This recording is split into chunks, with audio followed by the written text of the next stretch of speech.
carrega aqui no círculo de oração, e o meu bisavô Ezequiel também. Apesar de eu não tê-lo conhecido, eu sei o peso que esse nome carrega, e eu venho aqui, realmente, eu estou que nem monte, eu sei que por fora eu estou plena, mas por dentro eu estou igual o Monte Sinai quando Deus falava, fumegando e tremendo grandiosamente. Mas aleluia! Abra comigo, por favor, no livro de Êxodo, capítulo 3. A gente vai ler do versículo 1 ao versículo 4.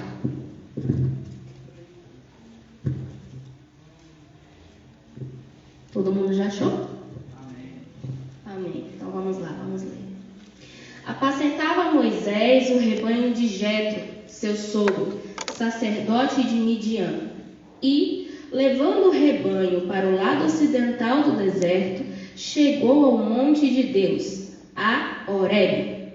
Apareceu-lhe o anjo do Senhor numa chama de fogo, no meio de uma sarça. Moisés olhou, e eis que a sarça ardia no fogo, e a sarça não se consumia. Então disse consigo mesmo: irei para lá e verei essa grande maravilha. Por que a sarça não se queima? Vendo o Senhor que ele se voltava para ver, Deus, no meio da sarça, o chamou e disse: Moisés, Moisés. E ele respondeu: eis-me aqui. Glória a Deus. Ok. Para a gente entender o contexto onde essa passagem está inserida, a gente precisa voltar lá para Gênesis 41, que é quando José ele é posto como governador do Egito. Então, o faraó tem um sonho das 7 vacas gordas, 7 vacas magras, e aí José ele inaugura, nos 7 anos de fartura, ele inaugura um sistema que permitisse que o Egito ele fosse abastecido, e não só fosse abastecido, como abastecesse as outras regiões durante os 7 anos de fome. E aí, justamente por isso, Jacó, muito obrigada.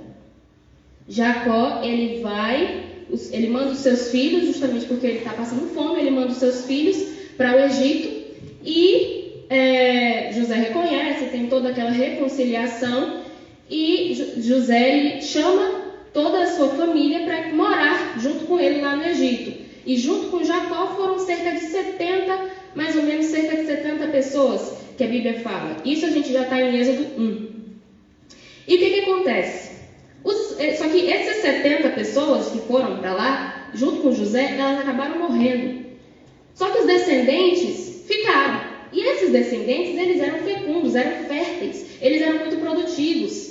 E isso já é o início do cumprimento da promessa que Deus havia feito a Abraão: farei de ti uma grande nação, porque o Egito também é lugar de promessa.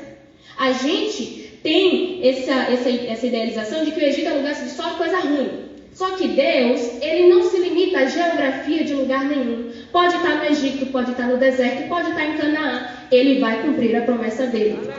Porque ele não se limita a lugar nenhum. E aí o que acontece? Quando se está sob o direcionamento dele, até no Egito tem cumprimento de promessa. Mas vamos lá. E a gente está em Êxodo 1, a Bíblia fala que um novo rei, um novo faraó, ele se levanta no Egito. Essa expressão se levanta significa se levanta contra. Porque ele não conhecia José, ele não tinha conhecido José. Então ele se levanta contra os israelitas. Por quê? Porque os israelitas, como eles eram muito fecundos, eles eram muito férteis, eles se reproduziam muito rápido, de modo que estavam chegando a ficar superior à quantidade de egípcios que tinha. Então o faraó, ele por medo e por astúcia, ele faz o seguinte: ele pensa assim, se acontecer um ataque inimigo, o que vai acontecer? Os israelitas eles vão se juntar aos inimigos, como são mais do que a gente, eles vão se juntar e vão acabar com a gente.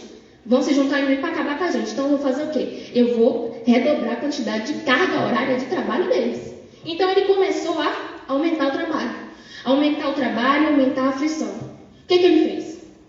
O faraó mexeu no tempo deles, de forma que eles ficassem tão sobrecarregados que não tivessem tempo e nem energia para que houvesse a multiplicação. Toda vez que o inimigo ele quer tentar nos atingir, ele mexe no nosso tempo e na nossa energia. Pode parar para observar. Quantas vezes, depois de um dia cansativo de trabalho, Você chega numa tentativa de terminar o dia em oração, você dobra os seus joelhos, você está lá no meio. Não é assim? Porque o sono, ele é a necessidade biológica mais forte que tem. Você tenta lutar, tenta, mas você não consegue. E quando está atrelado ao cansaço, parece que é pior. Ele fica muito mais forte. E Satanás, ele sabe disso. Só que o que a Bíblia diz? Quanto mais eles eram afligidos, mais eles se multiplicavam, se espalhavam de maneira que inquietavam os egípcios. E aqui eu consegui entender duas coisas. A primeira é que o cansaço, a falta de tempo e a aflição não devem ser motivos para que nós não consigamos cumprir o propósito do Senhor. Jesus falou, o que foi que ele disse? No mundo tereis aflições, mas tende bom ânimo, porque eu venci o mundo. O que ele está dizendo? O que ele está dizendo? Vou esmiuçar aqui. Estou cansado? Estou. Mas eu vou continuar. Estou cansado? Estou. Mas o Senhor é comigo. Está doendo? Tá. Mas o Senhor vai à minha frente. O Deus Todo-Poderoso está comigo e eu vou vencer segundo a sua palavra, porque Ele me garante. E a segunda coisa que eu consigo entender é que a aflição e a perseguição não são empecilhos para que a promessa de Deus se cumpra na nossa vida. Elas são um motor. Como assim? Deus não depende de mim. Deus não depende de mim e Deus não depende de você para fazer nada. Ele é autossuficiente. Ele é o Todo-Poderoso. E Ele não depende de ninguém para fazer cumprir o que Ele quer. A gente, na nossa insignificância, nas nossas limitações, a gente tende a achar que só porque a gente não consegue entrar em determinados lugares ou fazer certas coisas, Deus também não pode. Só que não é assim. Ele só não entra e faz, como Ele também muda todas as circunstâncias para fazer o propósito dEle e para que o nome dEle seja glorificado. Nós precisamos parar de limitar o Senhor. Ele é o Deus Todo-Poderoso. Ele é o Criador de todas as coisas.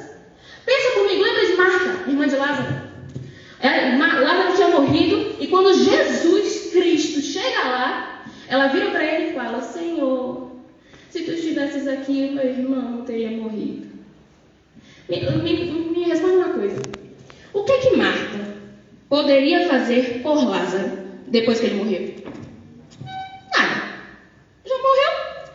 No máximo que ela vai fazer é visitar. Vai botar umas flores, algo do tipo. Mas não podia fazer mais nada. Mas quando ela encontra com Jesus Cristo, o Filho de Deus encarnado, ela olha para ele e diz: se o Senhor estivesse aqui, meu irmão não teria morrido. O que ela está dizendo? Então, eu não posso entrar, o Senhor também não pode. Ela coloca ele na caixinha dela de limitações. Bom, eu não posso fazer, então o Senhor também não pode, né? A gente vai aqui, vamos dar as mãos e chorar. Não é assim. Jesus, ele chega, ressuscita Lázaro e faz o nome dele ser glorificado. Vamos lá. Só porque nós não podemos entrar, nós não podemos fazer, não quer dizer que ele não pode. Muito pelo contrário, porque lá em 2 Coríntios 12, Paulo vai dizer, na parte que ele fala sobre o espinho na carne, o Senhor foi posto a ele um espinho na carne para que ele não se ensoberbecesse. E aí esse espinho aflige ele, e durante 3 dias ele roga, clama insistentemente para que o Senhor retire esse espinho dele. E o que é que o Senhor disse? A minha graça te basta, porque o meu poder se aperfeiçoa na fraqueza. É isso que Deus diz. E Paulo continua: sendo assim, de boa vontade me gloriarei nas minhas fraquezas, a fim de que o poder de Cristo repouse sobre mim, ou seja, traga alívio sobre mim. Por esse motivo, por amor de Cristo, posso ser feliz nas fraquezas, nas necessidades, nas ofensas, nas aflições, porquanto quando estou enfraquecido é que sou forte. Sabe por quê? Porque quando nós estamos fracos, nós somos dependentes dele, e não tem nada melhor do que ser dependente do dono do universo. Aleluia! Não, a gente não é forte porque nós somos alguma coisa, eu e você não somos nada, e sem Deus nós não somos nada, mas é porque Ele é, e é isso que importa. E aí Faraó, ele vê que essa estratégia de aumentar a carga horária do trabalho dos israelitas, não funcionou. Aí o que ele faz? Vamos fazer o seguinte, vamos matar os meninos. Fala com as parteiras, quando nascer um homem, uma criança do sexo masculino, vocês vão lá e matam. Só que as parteiras temem a Deus e fazem o quê? Não matam. Aí o faraó vê que não dá certo, vai mais um decreto. Qual é a outra estratégia? Vamos pegar então os meninos que nascerem e vamos jogar no rio. Por quê? O rio Nilo não é um rio tranquilo, não é um rio que dá brisa, ó, sereno, que dá para você descansar. Não. O rio Nilo, ele é lotado de crocodilos. Existe uma raça de crocodilos chamada crocodilo do Nilo. Você só encontra lá. E era nesse rio que as crianças estavam sendo jogadas. Então a probabilidade de uma criança sobreviver depois que fosse jogada ali não existia. E aí nesse contexto Moisés nasce. Joquebede, ela dá a luz e vê porque o menino é bonito, ela vai lá e esconde ele. Por 3 meses, ela não deixa matar. Então ela esconde o menino por 3 meses e quando já não era mais possível que ele fosse escondido, ela faz um cesto com junco, veda todas as brechas com piche e betume e coloca no rio, onde a probabilidade dele sobreviver era ínfima. Sabe o que é junco? Junco não é uma árvore. Junco é como se fosse uma erva. Não é uma erva. Mas eu vou falar que é erva, porque se eu falar o nome certo, que é graminha, vocês não vão entender. Então vamos dizer que é erva. É parecido, sabe com o que? É capim santo. Pronto, capim-limão, é parecido com aquilo. Só que a folha do capim santo ela é aberta, né? Ela é assim. Só que a folha do junco não. Ela parece uma vareta. Parece uma varetinha assim. Não é uma árvore não, gente. É uma varetinha assim, fina, verde, e que é muito usada para fazer cestos e tapeçarias. E o betume e o piche, eles são materiais muito escuros, muito viscosos. O que quer dizer viscoso, Samara? Viscoso quer dizer que gruda e não sai fácil. Assim é grosso modo, basicamente. E eles são muito impermeabilizantes. O que quer dizer impermeabilizante? Quer dizer que não deixa o que está fora entrar e nem o que está dentro sair. Foi o mesmo material que Deus mandou Noé usar na arca. Impermeabilizar a arca com betume e piche, porque ele é impermeabilizante. Por que eu estou falando isso? Porque você olha para o junco, você não dá nada. Você não disse que vai fazer um cesto. Uma varetinha fina, verde. Você não disse, você olha que você não dá nada. Mas o junco, junto com o betume, foi suficiente para aguentar, sustentar uma criança de mais ou menos 6 quilos por um rio extremamente turbulento, um rio extremamente traiçoeiro e lotado de crocodilos. O rio que ninguém dizia que a criança iria sobreviver. Aleluia! Aleluia! O rio Nilo, ele tem corredeiras. Ele bate você numa pedra, bate na outra. Tem cataratas, tem aquelas quedas d'água assim, ó. Tem. Mas o junco, junto com o betume, que é aquele que representa o Espírito Santo de Deus, fez com que Moisés passasse por esse rio, por essas corredeiras, por essas corrediças, intacto. Trazendo para nós aqui, Deus não livrou Moisés do rio. Deus livrou Moisés no rio. Usando o quê? O cesto de junco. Uma coisinha tão fina, tão frágil. E 2 materiais que são essencialmente impermeabilizantes. Essencialmente quer dizer, está na essência. Está na essência. Impermeabilizante na essência. É o Espírito Santo que nos impermeabiliza deste mundo. Que não deixa que nós sejamos sufocados. É o Espírito Santo. Ele é o nosso betume. E isso tudo permitiu que nem a turbulência que estava fora entrasse e nem o bebê que estava dentro. Sabe o que é junco? Assim, vou traduzir agora. Sabe o que é junco? É a tua realidade. O junco é aquela coisa, você olha e você diz assim, isso? Deus vai usar isso? Não. É aquilo que você olha e você diz, é descartável, é desnecessário, é fino, é frágil, é aquilo que você carrega, você mesmo olha e diz, Deus vai me usar assim? Não usa. Não tem condições. Eu tenho uma promessa de Deus? Eu ser alguém que Jesus vai usar poderosamente nessa terra? Olha para mim. Olha para minha realidade. Olha para minha família. Eu não tenho o meu segundo grau completo. Deus vai me usar aonde? Só que o que Deus está dizendo para mim e para você hoje é: pare de me limitar. Você não dá nada, mas deixa eu comer da tua. Deixa eu derramar do meu Espírito Santo aí. Deixa eu fechar as brechas. Deixa eu sarar as feridas. Deixa eu fechar as pontas soltas. Deixa eu acessar aquele canto que você olha e diz, eu quero esquecer isso aqui, mas Deus traz à tona, não para te envergonhar, mas para te curar. Aleluia! Deixa. Aí quando você deixar, você vai ver como e onde eu vou lhe usar. Aí você vai ver o que você consegue aguentar, não porque você é, mas porque eu sou. Aleluia! Então a filha de Faraó, ela acha o cesto.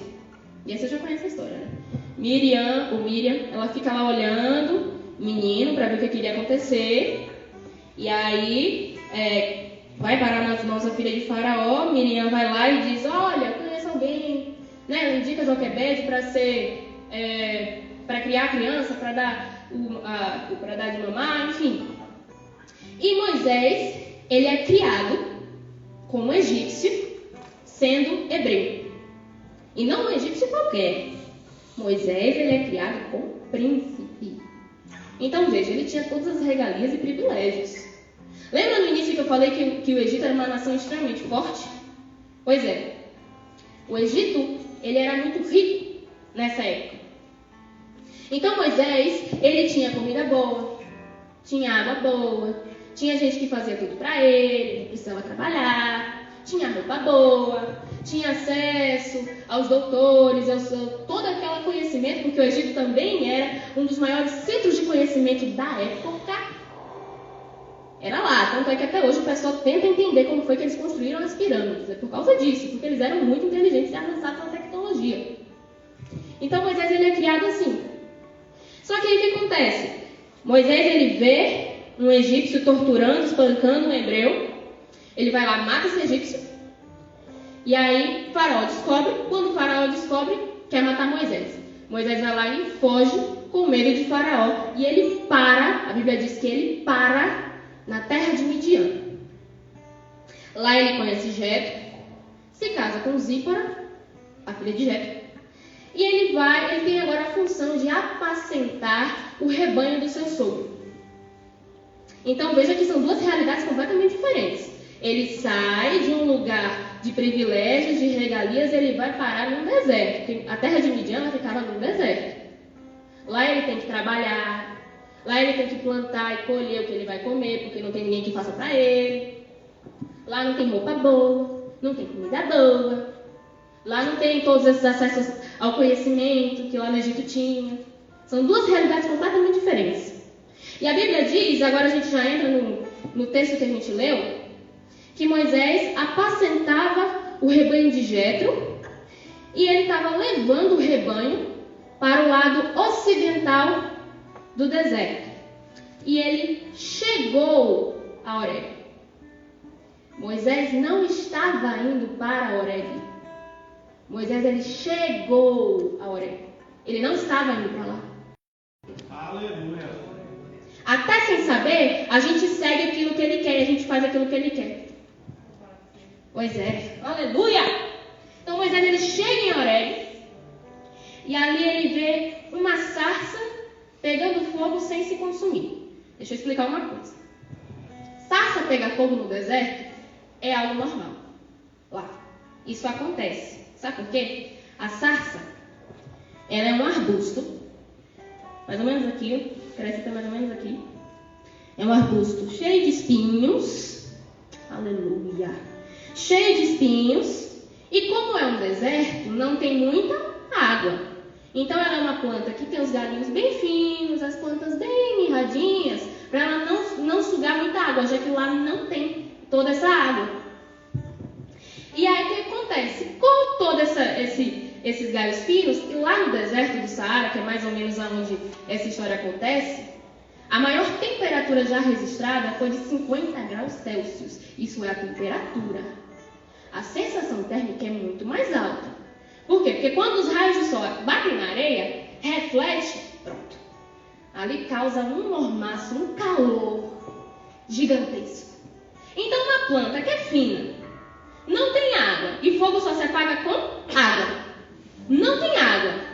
Ela pega fogo muito facilmente. É normal isso acontecer. Só que com a mesma velocidade que ela pega fogo, ela apaga, ela se consome. Por quê? Porque é fino.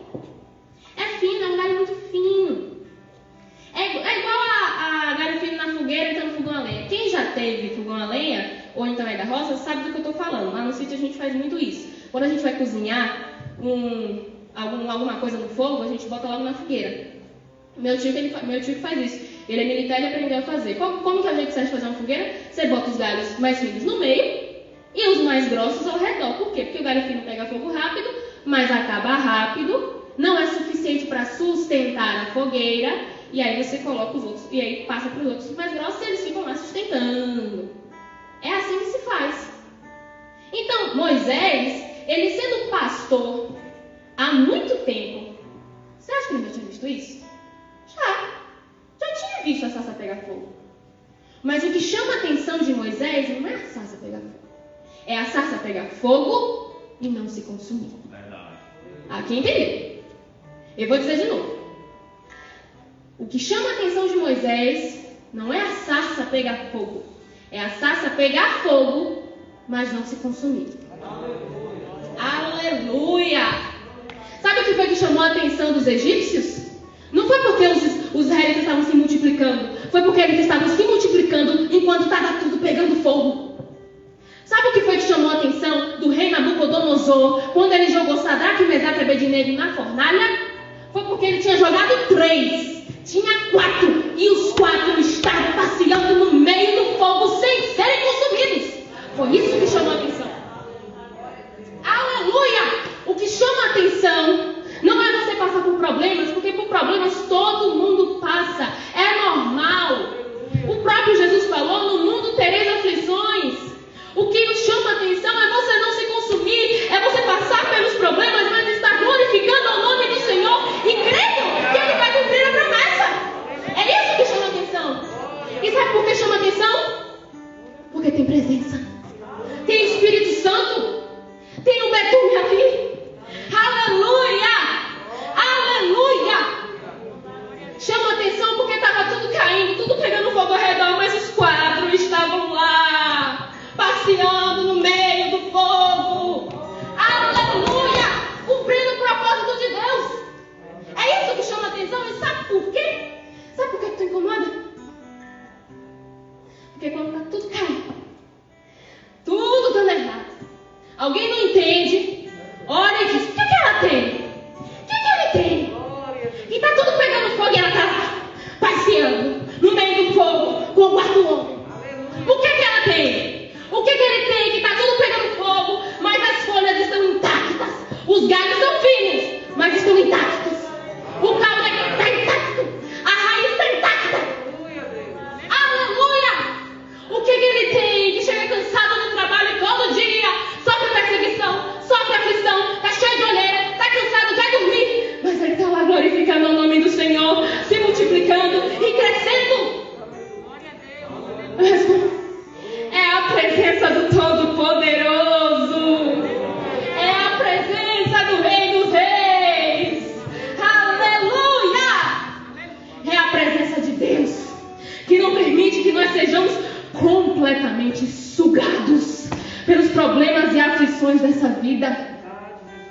Abra, por favor, comigo em Salmo 73. Aleluia! Oh, glórias ao teu nome, Jesus. A partir do verso 23. Todavia estou sempre contigo. Tu me seguras pela minha mão direita. Tu me guias com o teu conselho e depois me recebes na glória. Quem mais tenho eu no céu? Não há outro em quem eu me compraza na terra. Nós não temos ninguém além do Senhor. E é a presença dele que faz com que nós passemos por todos esses problemas, mas continuemos firmes, acreditando, crendo, glorificando o Senhor. Ele, com sua infinita misericórdia, com seu infinito amor, graça, ele nos dirige, nos direciona, nos exorta em amor, nos leva para o centro da vontade dele. Aleluia! A nossa esperança vem do Senhor, e não há lugar melhor no mundo do que o centro da vontade dele, do que estarmos na palma das mãos do Senhor. E aqui eu já concluo. Sabe qual é a coisa mais interessante de tudo? É que sarça só pega fogo no deserto. Vou falar de novo. Sarça só pega fogo no deserto. Olha, entender. Sabe qual é o significado de Horebe? Horebe significa seco, desolado. Sarça só pega fogo no deserto. O deserto é ruim? É horrível. É quente. Tem areia para tudo quanto é lado. Você acha que nunca vai sair de lá? Você não vê um palmo diante do seu nariz? Mas é no deserto que tem coluna de fogo. É no deserto que tem roupa que cresce, sapato que cresce. É no deserto que tem água saindo da rocha. É no deserto que tem sarça que pega fogo, mas não se consome. Aleluia! É no deserto que tem maná que cai do céu. A fornalha é ruim? É horrível. Mas é na fornalha que o quarto homem aparece. O vale de ossos secos é ruim? É horrível. Mas é no vale que Deus levanta um exército poderoso, pronto para guerrear. É no deserto que Deus levanta o libertador de Israel. O homem que viu o Senhor face a face, mesmo que pela fenda da rocha, mas viu. E tinha um relacionamento íntimo com ele. É no deserto. Quando o salmista diz lá no Salmo 121... eleva os meus olhos para o monte, de onde me virá o socorro. Essa expressão, eleva os meus olhos, denota que ele vem de uma posição de onde? De baixo. Porque quando você está embaixo, a única coisa que você pode olhar é para cima. Mas quando você está em cima, a última coisa que você faz é olhar para o alto. Você se encanta com a vista. É por isso que Deus diz, aquele que está de pé, cuidado para que não caia. Porque a vista consome a gente. Mas quando a gente está embaixo, estamos fracos, a gente está acabado, mas aí a gente olha para o alto e a gente reconhece que a nossa esperança, o nosso socorro, a nossa resposta, tudo vem do Senhor. Aleluia! Deus quer filhos dependentes dele. Deus quer filhos dependentes dele. Deus quer filhos que, mesmo quando estiver tudo dando errado, tudo caindo, as circunstâncias estiverem tão completamente desfavoráveis, olhem para o céu e digam, leva os meus olhos para os montes, de onde me virá o socorro. O meu socorro vem do Senhor, que fez os céus, que fez a terra. Aleluia!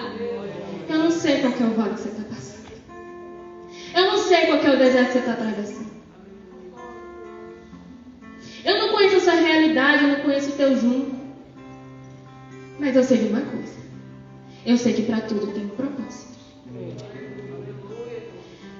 Moisés, ele não parou em Midian em vão. Ele não conheceu Jetro em vão. Ele não foi apacentar as ovelhas de Jetro em vão. E ele muito provavelmente, com certeza, não foi a parar em Horebe em vão. Deus tinha um propósito para todas as coisas e o controle estava nas mãos dele. Me responde uma coisa. Normalmente, quando a gente está num lugar muito seco, que tem um acesso de água, mesmo que seja pouco, normalmente algumas plantas nascem ao redor daquela planta maior que nasceu. E essas plantas menores também dão nutrientes para essa planta maior. A sarça é um arbusto. Lembra? Eu falei que ela cresce até aqui. Então, às vezes, nascem algumas plantinhas ali do lado, que também são secas, também têm galhos finos, justamente por estarem numa região desértica. Então, pensa comigo. Você tem uma planta que está pegando fogo, uma granja. Você acha que as outras também não vão pegar? É o que acontece no Cerrado. A gente teve alguns incêndios esse ano no Cerrado justamente por causa disso. É normal. Tava tudo seco, uma planta pegou fogo, vai fazer assim, ó. Aí pronto, passou para tudo. Aí causou um incêndio gigantesco. Só que a Bíblia diz que só tinha uma sarça pegando fogo. Só tinha uma. O controle estava nas mãos dele. E aí Moisés se vira, e o Senhor, vendo que Moisés ia se virar para ver o que é que estava acontecendo com a sarça, tem algumas versões que diz que Deus bradou do meio da sarça: Moisés, Moisés. E aí Moisés se vira: eis-me aqui. Eis-me aqui. É difícil a gente dizer isso. É difícil a gente dizer isso quando estamos no deserto, quando estamos padecendo, quando estamos no vale, na fornalha. É difícil a gente dizer: eis-me aqui, Senhor. Tudo que a gente quer é gritar: socorro! Me tira daqui! Eu não aguento mais, me leva de volta para o palácio! Eu não mereço isso aqui! Se fôssemos eu e você, naquele momento, muito provavelmente a gente vai falar: apareceu! Peraí, eu preciso conversar com o Senhor. Tem alguma coisa dando errado aqui, eu preciso entender o que está acontecendo na minha vida. Só que Moisés não. Ele vira e fala: eis-me aqui. E tudo que Deus quer de ouvir nesse momento de nós, em momentos como esse, é um eis-me aqui. Eis-me aqui, Senhor. Eu vou fazer o que precisa ser feito. Eu vou falar o que precisa ser dito. Eu vou voltar se for necessário. Eu vou continuar se for necessário. Contanto que a tua presença esteja comigo, eu vou. Eis-me aqui, Senhor. Eu estou disponível, estou acessível, estou sensível à tua voz, e eu sei que o Senhor vai ouvir o meu clamor. Aleluia! Aleluia! Eu não sei o que você tem enfrentado, mas tenha certeza, Deus está ouvindo o seu clamor, assim como Ele ouviu o clamor dos israelitas no deserto. Ele está ouvindo. Basta você se colocar na disposição e dizer: eis-me aqui, Senhor. Estou sofrendo, estou padecendo, Pai, mas eis-me aqui. Eis-me aqui para Ti. Eis-me aqui para a Tua obra. Eis-me aqui para a Tua vontade. Eis-me aqui, Senhor. Amém? Aleluia. Glórias ao Teu nome, Jesus. Aleluia.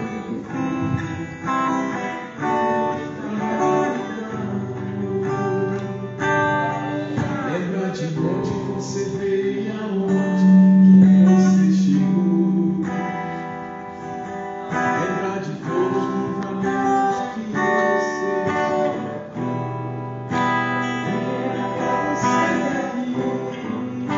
Mas Deus falou assim: esse aí vou levantar. E onde colocar as mãos eu vou abençoar. Não chore, quem cuida de você não dorme. Levanta, tem muita gente que te ama. Deus mandou te dizer que vai acontecer. Deus mandou te falar que tudo vai passar. Glória a Deus, o Senhor é fiel. Ele está aqui no nosso meio.